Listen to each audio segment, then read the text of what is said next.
Y ahora aquí, el podcast de Ángela On Air.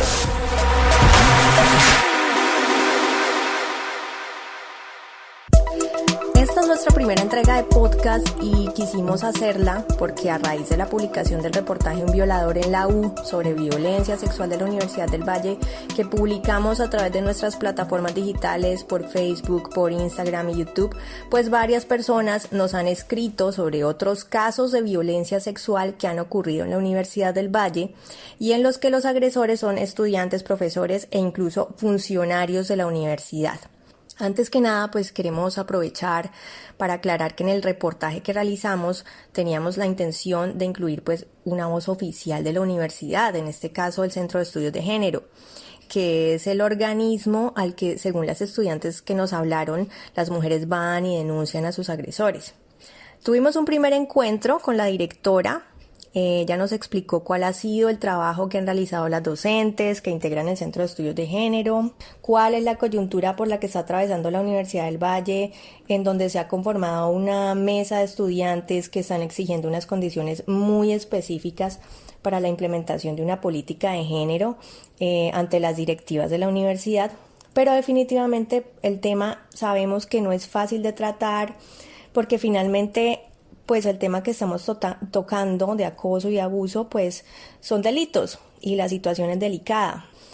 Ellas nos concedieron la cita, pero en ese momento no nos quisieron hablar frente a la cámara. Sabemos que ellas tienen estudios sobre el tema, nos gustaría conocer esos resultados, cuál ha sido su trabajo. Estamos a la espera entonces de concretar esa cita, esperamos pues que pueda realizarse esta próxima semana. Pero también queremos contarles que hemos tocado también las puertas de la Escuela de Comunicación Social, en donde, según las denuncias, se han presentado muchos casos de violencia y acoso sexual. Digamos que estas son como las más visibles. Desde la Escuela de Comunicación Social se nos dijo que van a decidir si hablan o no después del claustro de profesores.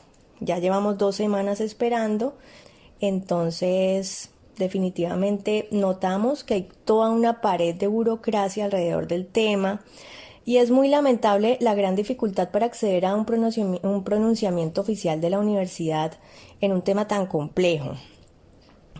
Por otro lado, también estamos a la espera de una voz oficial por parte de la vicerrectoría, que esperamos pues nos sea concedida una entrevista esta semana, porque miren, a raíz de los grafitis transfóbicos que fueron pintados en los baños de la universidad esta semana que pasó, la institución se ha pronunciado oficialmente a todos los medios de comunicación nacionales, regionales, rechazando actos como estos, pero a nosotros que hemos mostrado, digamos, estos casos de abuso y acoso sexual dentro de la institución, pues hemos tenido que esperar bastante. En este programa nos acompaña Claudia Lorena Carvajal, recientemente egresada en la maestría en educación. Su tesis de grado fue sobre el acoso sexual universitario. Su trabajo fue laureado, pero ella afirma que no le quisieron dar el aval porque el comité de la maestría dijo que era un tema incómodo. Claudia Lorena, bienvenida a Ángela On Air. Gracias por aceptar hablar con nosotros. Y yo te quiero preguntar, primero que todo, ¿qué te llevó a hacer el trabajo de grado centrándolo en el tema precisamente del acoso sexual universitario?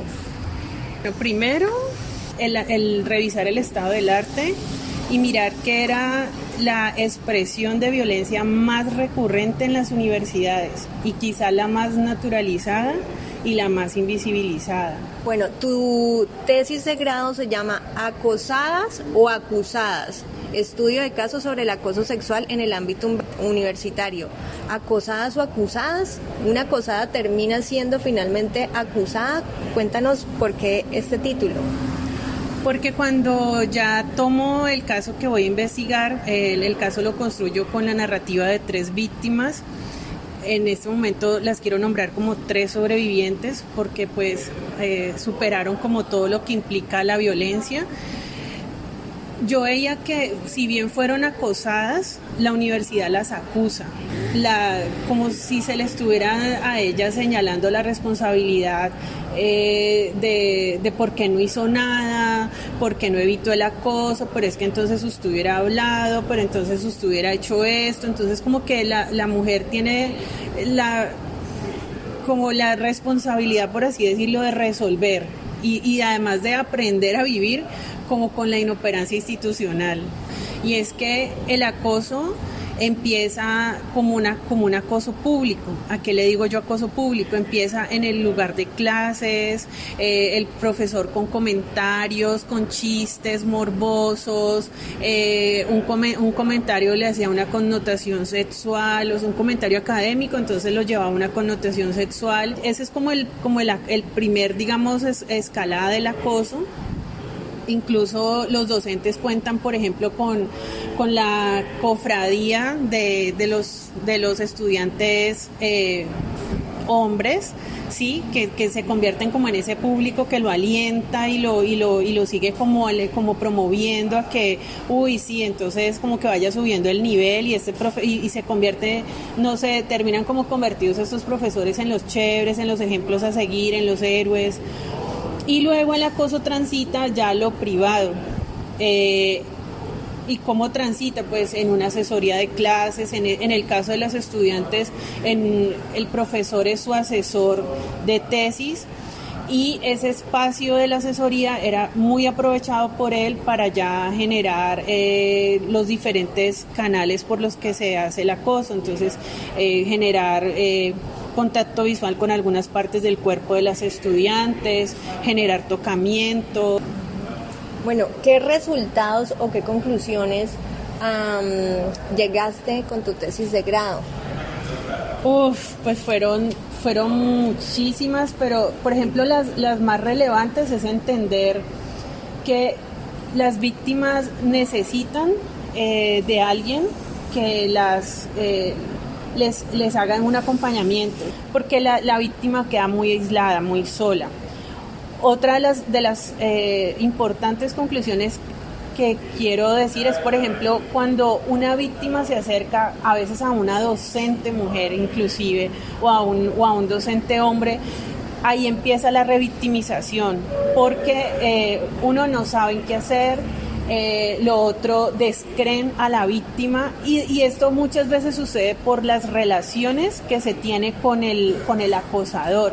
Entonces yo también invitaría que hay que trascender en esto, ¿sí? Porque claro, estamos en un medio laboral, todos somos compañeros, pero pues si mi compañero es un acosador, entonces yo no le puedo decir a la víctima, o sea, descreer a la víctima porque sencillamente el que ella acusa o el que ella está mencionando es mi compañero o lo conozco de toda la vida. Entonces eso es algo que hay que trascender. Otra cosa que es muy importante es que piden que un asunto de vida se solucione como un asunto académico. La universidad tiene un centro de estudios de género, sí, pero tenemos que entender que es un centro de estudios, ¿no? O sea, el centro sí puede apoyar digamos, tiene el apoyo, pero esto es importante trascenderlo porque es que hay que empezar a demandarle al Consejo Superior, al rector, al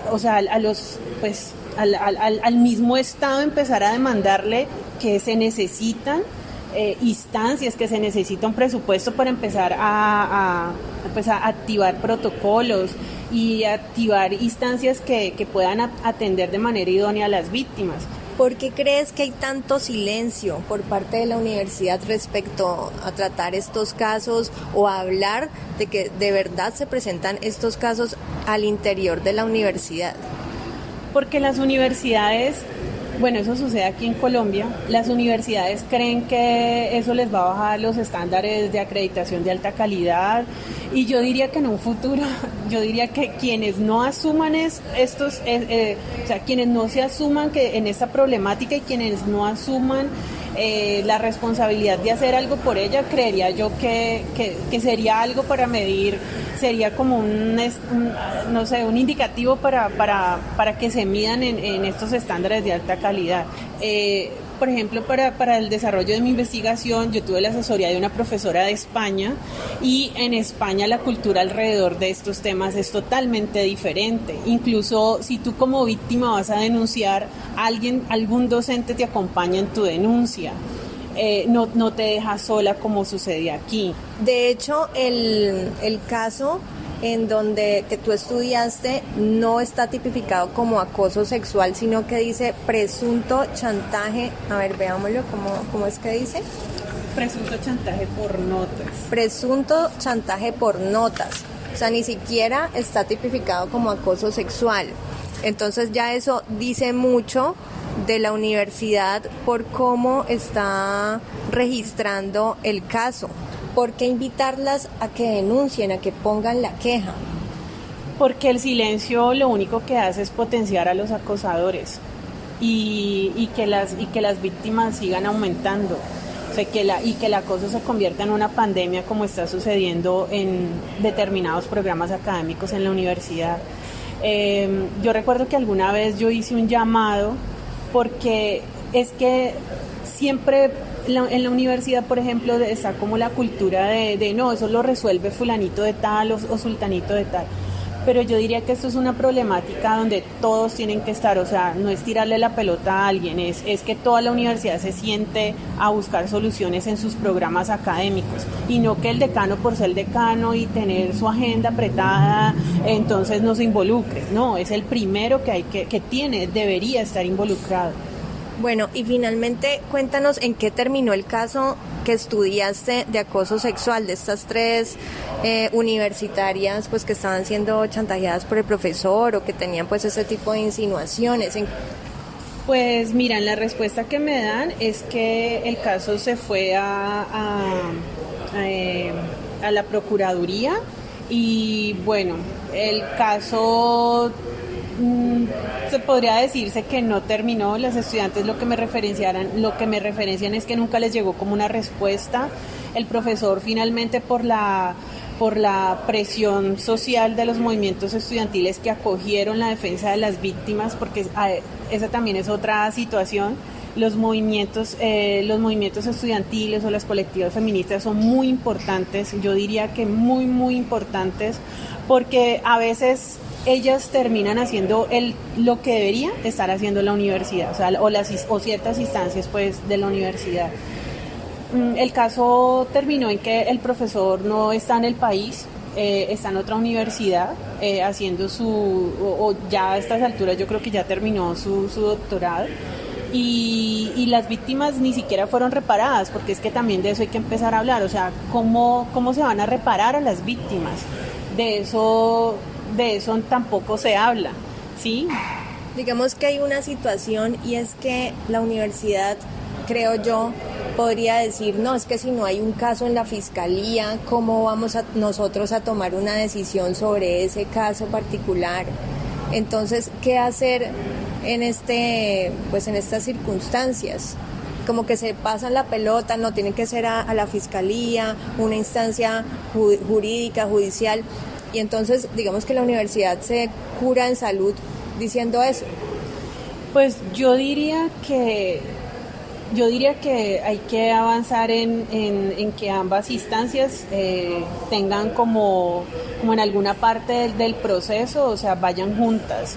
Y pues la universidad, como precisamente lo indicas, no es una instancia jurídica, entonces la universidad llega hasta un asunto disciplinar y por lo general le trasladan la responsabilidad de que esto llegue más allá a la víctima.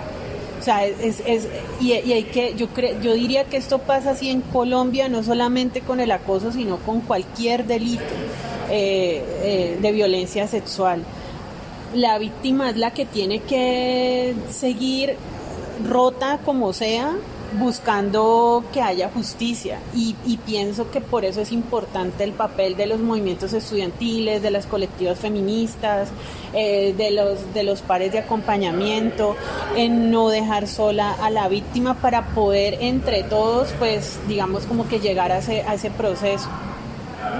Bueno, ¿cómo te enteraste finalmente de que tu tesis se pensaba ser laureada y finalmente el comité que da el aval para esto pues no lo dio? Pues mira, eso me llegó por diferentes comentarios.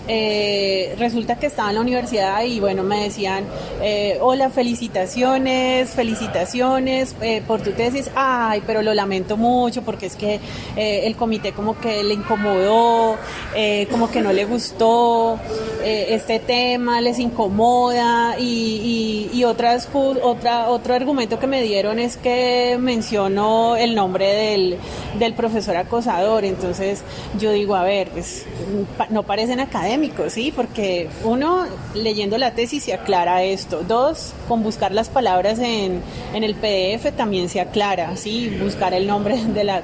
¿Y en ningún momento lo nombraste? No, en ningún momento menciono porque pues yo también tuve asesoría legal para hacer la investigación y quiero también decir que la tesis fue muy compleja de hacer porque cuando pedías documentos no se daban, cuando pedías hablar con docentes que estuvieron involucrados o como aliados o simplemente pues eran los encargados en ese momento de realizar, no sé, ocupaban algún cargo pues administrativo. No accedían a la o sea, me cancelaban, tenía que esperar, digamos, al único docente que pude entrevistar para la investigación, tuve que esperar un semestre y al siguiente semestre fue que pude tener como la entrevista con él. Entonces es una situación, el acoso sexual y en general las violencias sexuales y las violencias de género no de eso nadie quiere hablar. En la literatura hay unas autoras que dicen se dan el derecho a no saber o la ignorancia cultivada.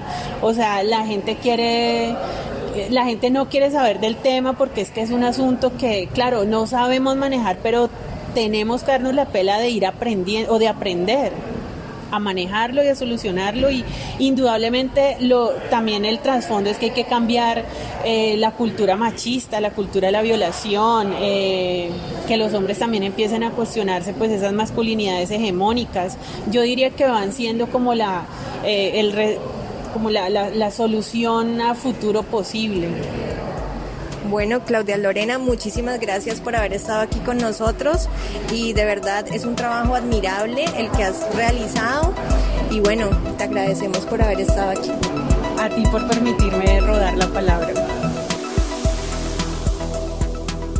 Y ahora nos queda esperar que la Universidad del Valle nos responda sobre cuál es su posición frente a las quejas y a las denuncias que hacen sus estudiantes y las redes feministas que las acompañan. Hasta una próxima oportunidad.